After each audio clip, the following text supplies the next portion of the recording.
Coucou les petits chats, je suis contente de vous retrouver aujourd'hui et je vais vous parler de deux livres. Alors je vous avais déjà parlé de cet auteur, il s'agit de Phil Marceau.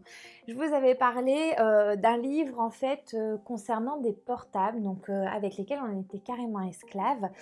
Et donc cet auteur a fait donc un autre livre, un magazine et encore plein d'autres choses. Je vous en partagerai à volontiers sur les réseaux.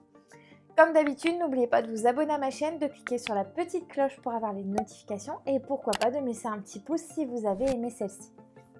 Alors je commence par celui-ci.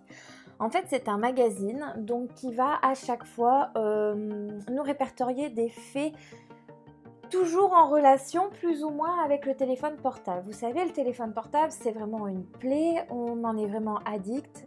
Malheureusement dans ma vie aussi personnelle je subis mais plus que à fond les répercussions de quelqu'un d'accro au portable.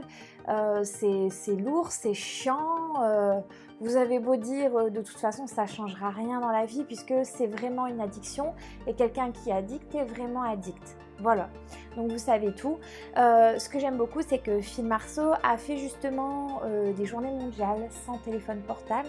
Donc c'est vraiment super intéressant. Je vous avais parlé donc de son, on va dire entre autres son polar, qui s'appelle Tueur de portable sans mobile apparent. Je vous remets la couverture juste à côté de moi et je vous remets le lien dans la description. Aujourd'hui, je vous parle du magazine numéro 5. Donc, c'est sur les tempêtes solaires, électricité, mon amour, c'est fini. En fait, je ne savais absolument pas, mais il y a des tempêtes solaires avec plus ou moins d'intensité qui peuvent faire justement que tout le courant est coupé. C'est super intéressant parce qu'en fait, tout au long de ce livre, à chaque fois, vous allez avoir alors je vous montre un exemple, vous allez avoir un scientifique bien particulier qui va répondre aux questions de l'auteur. C'est super intéressant parce qu'il y a des choses auxquelles je n'y avais pas pensé. C'est-à-dire une coupure d'électricité pour une centrale nucléaire, qu'est-ce qui se passe? Donc on répond à toutes nos questions au final qu'on ne s'était peut-être pas forcément posées, mais on a des réponses à celles-ci. C'est vraiment super intéressant, c'est très ludique en fait. Et à la fin, ce que j'ai beaucoup aimé aussi, c'est que déjà on va avoir un petit questionnaire. Et ensuite on va avoir donc par exemple 25 défis sans téléphone portable à Thonon-les-Bains. Donc on va vous proposer un circuit en fait pour pouvoir vous orienter dans la ville sans votre téléphone portable, en retrouvant les méthodes à l'ancienne, c'est-à-dire en posant des questions, en demandant aux gens un peu d'indiquer votre route. Donc ça, c'était super intéressant. Je vous remets le lien aussi dans la description si vous souhaitez vous procurer les magazines, c'est super intéressant. Il faut savoir donc que pour 6 numéros par an, dont un gratuit, ça vous revient à seulement 30 € avec quand même énormément de recherche. C'est pas un magazine comme, je sais pas, Vogue ou peu importe, Gala, où au final, c'est pas non plus super intéressant et très intellectuel. Mais là, à l'intérieur, vous avez énormément d'informations. C'est vraiment super intéressant.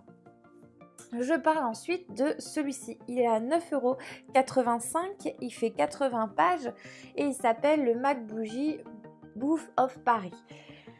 Donc je ne connaissais absolument pas cet univers, j'ai beaucoup aimé parce qu'en fait c'est surtout un peu une poésie, un poème, sur un peu une satire en fait du monde qui nous entoure, sur notre façon de nous comporter. Par exemple, vous avez le docteur Charleston, Mr. Maldon. Je vous lis un petit passage. Entrez monsieur, prenez un cercueil. Qu'est-ce qui vous ramène parmi les morts vivants?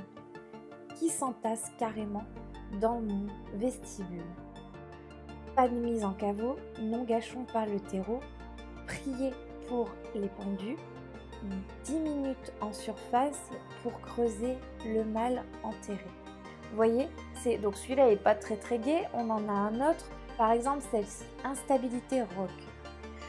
Je ne suis pas ce qu'on croit, un être de la vision d'une proie, l'existence s'inquiète de moi, je m'en fous de sa loi.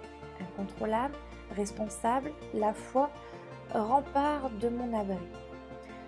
Traqué comme l'adolescent qui importune l'adulte sage, personne ne me dévisage, je me déguise à ma guise avec l'inattendu.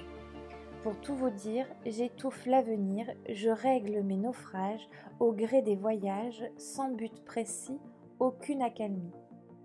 Pas le temps de choisir ni de saisir la chance au creux des vagues, Le cerveau divague, pas la place dans la masse. Le psychiatre à l'esprit dérangé fait l'autopsie de l'instabilité pour trouver l'équilibre d'un corps de ténèbres. Je résiste et persiste, pas de guérison, ne devenir qu'une ombre humaine. Août 1981. Donc vous voyez, c'est tout des petits poèmes en fait, de la poésie en fait, sur un peu la façon de voir la société, ce qui s'y trouve à Paris, ou voilà, en fait on fait un peu un constat de choses auxquelles peut-être on ne faisait pas forcément attention, mais toujours avec énormément d'humour. C'est beaucoup second degré, mais j'ai beaucoup aimé, franchement c'était super intéressant. Je vous lis rapidement la 4e de couverture. C'est un one-man show écrit et joué par l'écrivain Phil Marceau.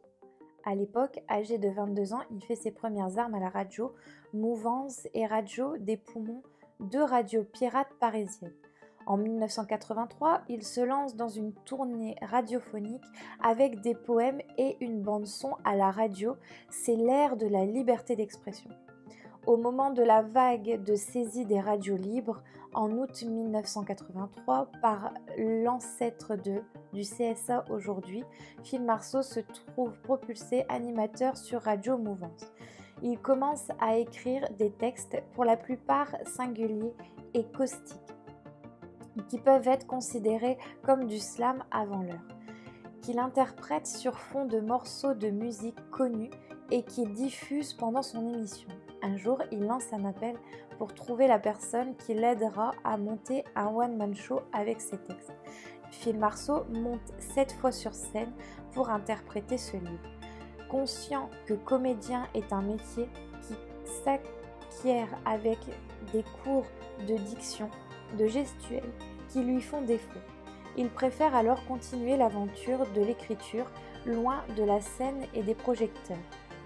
Ce livre relate les tribulations d'Albert Maffouin, jeune provincial qui débute à Paris, une façon de redécouvrir aussi, avec une certaine nostalgie, le quotidien parisien des années 80. Donc vous voyez, c'est super intéressant comme livre. À l'intérieur, vous avez plusieurs illustrations aussi. C'est facile à lire, c'est sans prise de tête. On n'est pas obligé de tout lire d'un coup, on peut en lire un petit peu à la fois. Voilà, en tout cas j'espère que je vous ai encore fait découvrir 2 beaux ouvrages. Moi j'ai été ravie de découvrir l'auteur et je vous dis à la semaine prochaine. Gros bisous les petits chats.